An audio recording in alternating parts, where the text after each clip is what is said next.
Jesus ordered the crowds to sit down on the grass, and taking the 5 loaves and the 2 fish, he looked up to heaven and said a blessing. And he broke the loaves and gave them to the disciples, and the disciples gave them to the crowds. And they all ate and were satisfied, and they took up the 12 baskets full of the broken pieces left over.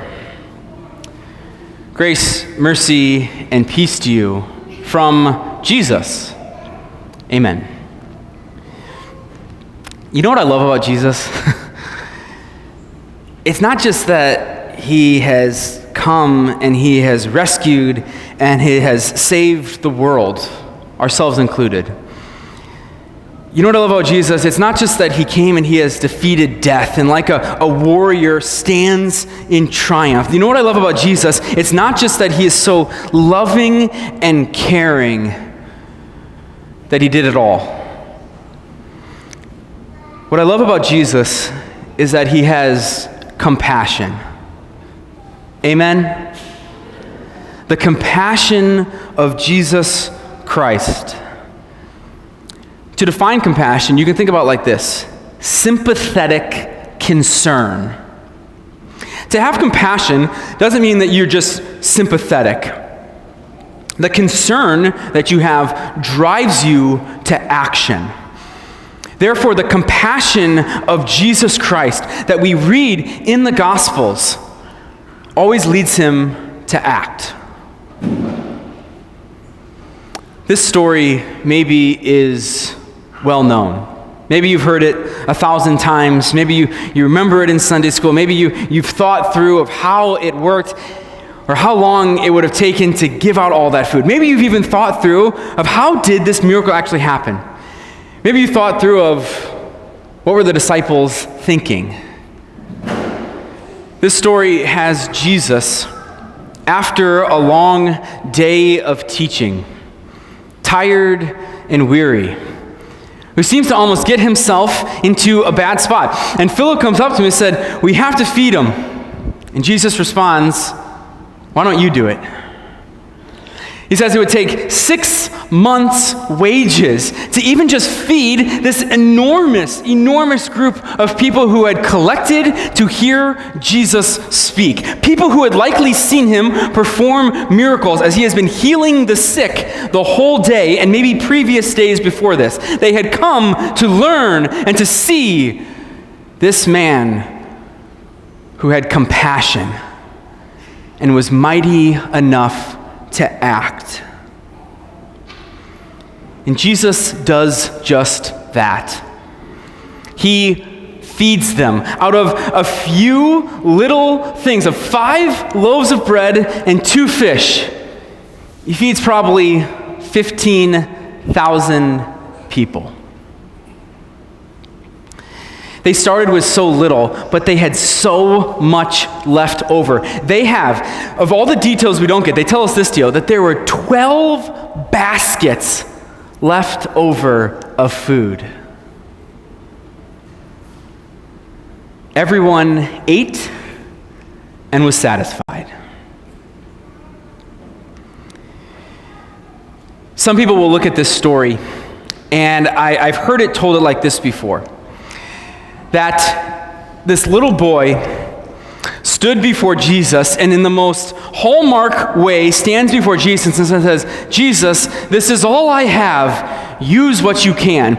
And people heard it, and like a ripple effect goes all the way back, and it spreads through 15,000 people. And other people found food that they had brought with, and they gathered all together, and they put it in a big pot in the middle, and they all get it together. And everyone, because of that, because of the generosity that everybody else has, that was so spurned on by this boy, everyone ate. The text doesn't say that at all. Other people will say this, that this little boy brought this little bit of food, and Jesus, in some way, in some possible miracle different way, that he could divide the crumbs up so small that everyone was so filled by it, that they could take this amount of food and divide it up, and everyone ate and was satisfied. If you're a Lord of the Rings fan, it's kind of like the lembas bread, that the elves make. You say, if you have just a little bit, you'll be full for days, right? But the text doesn't say that. It doesn't say that at all. In fact, it doesn't even give us much detail. It simply says that Jesus prayed, asked for a blessing, and he had the disciples hand it out. And they hand it out in a way that they don't even explain. But everyone ate and was satisfied. And there's so much left over, these 12 baskets. And some people say that the 12 baskets represent the 12 tribes of Israel. That Jesus is connecting himself back to the Old Testament, which is a beautiful and true thing. But how about this? There are 12 baskets left over because maybe Jesus wanted the disciples to each have to carry one. Remember in our story, they come to him and they don't know what to do. They come before Jesus and they've seen a day's worth of healing. They've been with him for a long time and they still don't know that Jesus is compassionate enough and powerful enough to act. So imagine with me at the end scene as everyone has ate and the meal is finished and they're gathering up all these leftovers, and each disciple who didn't know at all what was going to happen or how people were going to be fed, each of them carry up this basket that's as big as them, full of food. See, I think Jesus is showing them and he is telling them that he gives. And what he gives in abundance.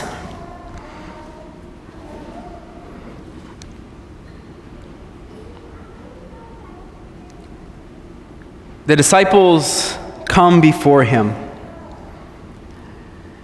doubting, but they leave filled and knowing. They learn of the compassion and the power that Jesus has. Which is the same for you and I. That the problems that we have, that we bring before Jesus, whatever we have going on, we need to be reminded as God's people that Jesus is bigger than our problems. Which kind of sounds like a cliche, but I think there's a lot of truth and depth to it. That the problems that we bring before Jesus are minuscule in comparison to who he is. The disciples come and they learn. We come before Jesus in order to be fed, in need of his gifts, in need of him. And he gives it in abundance.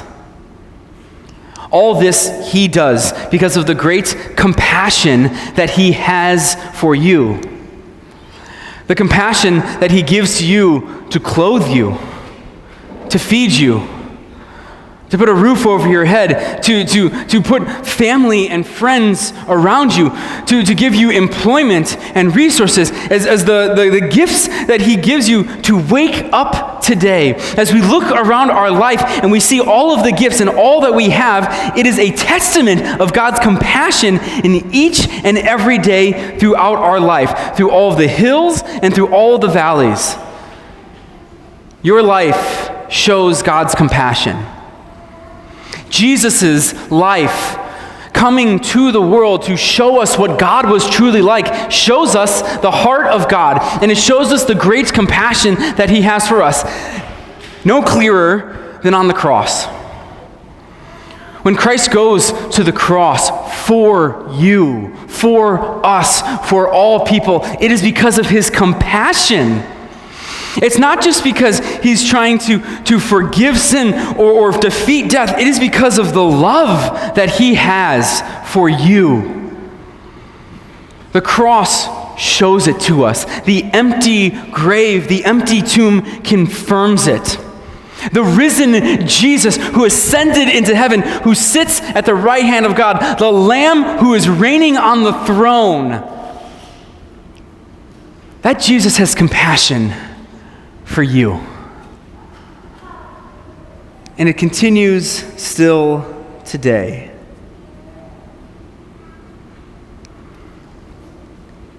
Today, he doesn't just give bread and fish for 5,000 people. Instead, Jesus gave himself for all. He doesn't just give us meal for a day. Instead, he goes before God in order that we can be on God's side in a right relationship before him forever. God comes in order not to just give us a meal in order that we would be hungry again, but instead he goes before in order that he may satisfy God on our behalf. That he would give us these gifts, this compassion shown. He gives it to us in our baptism when he claims us as his own. He gives it to us in his meal where Jesus' forgiveness is given through his own body and blood, where we eat and are satisfied. Whatever is eating you today, be it health, debt, guilt, lack of direction, remember that Jesus is bigger than your problems. That's the solution that you've even come up with, that his solution is greater as well too. That he gives in abundance, in his way. We might not know the details. We might not even know how he's going to do it. But he provides.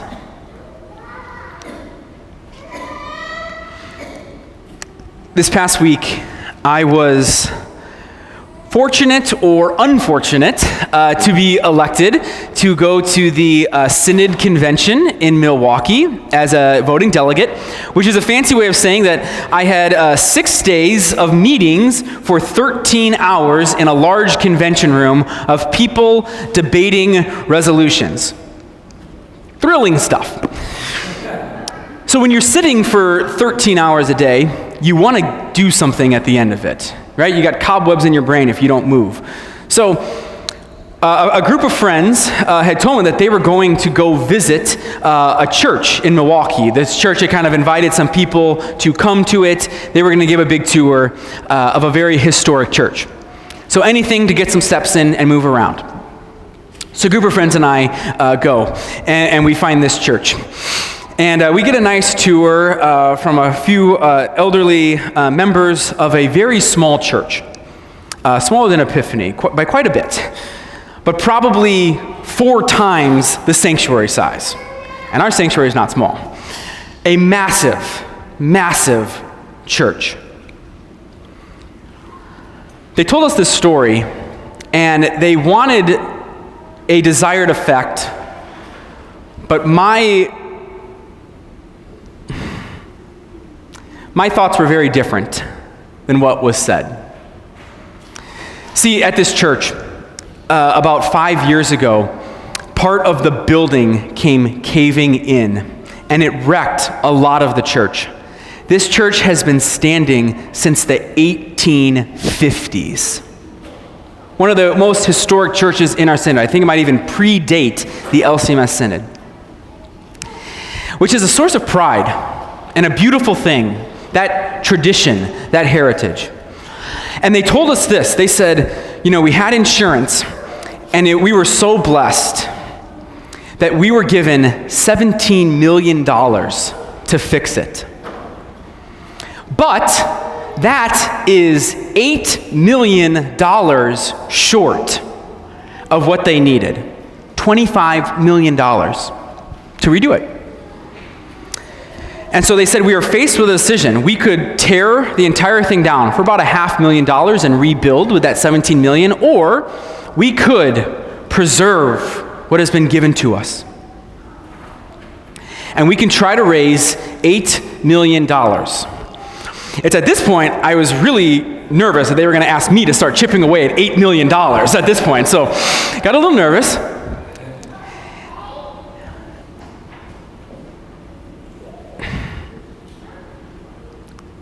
I think that God gives in abundance sometimes. Actually, I think he gives it in abundance all the time. And I think that there are times where we look at who we are as a church and who we are as God's people and what we are called to preserve and what is the valuable thing among us. And what is most important when God's people gather, and what is the mission that he sends us out to do. I think sometimes we forget it. There was a pastor who had come, they were serving actually a vacancy when this all happened. And they called the pastor, and the pastor came in and he said, you know what? Let's tear it down. Let's start fresh.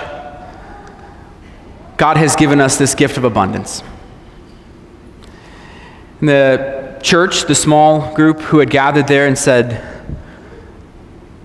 we're here to preserve.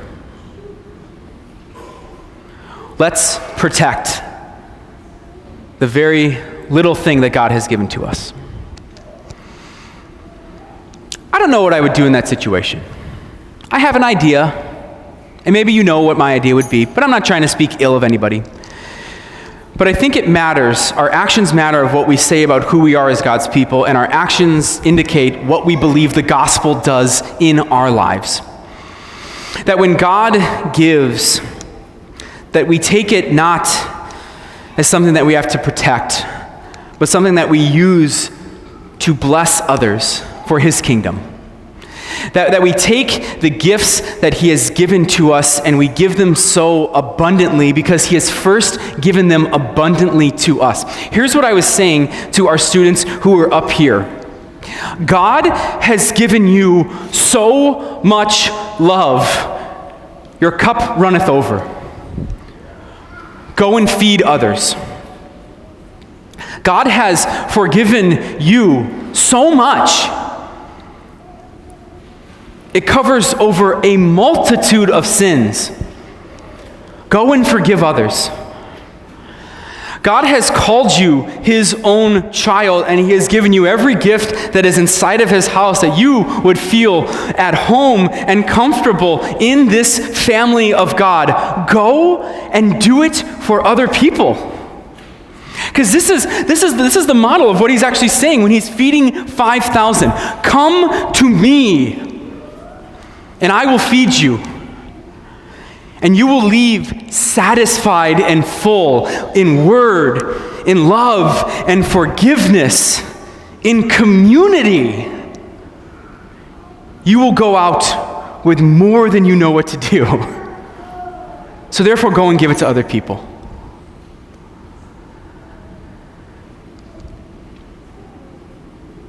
We then gather as God's people, having been filled and satisfied, having in excess of every good thing. And the gifts are so good, how could we keep it to ourselves? We might think like Philip sometimes. There is a scarcity, we don't have enough, this would cost way too much to do. God, there is no possible way. Or we come with the little gifts that we have, the little leftovers that we have, and we bring them before God, and we give them to him like a good servant would, and say, here it is, use it as you will, send me out with what you have. Not Philip, like the disciples, but the little boy who brings what they have before God.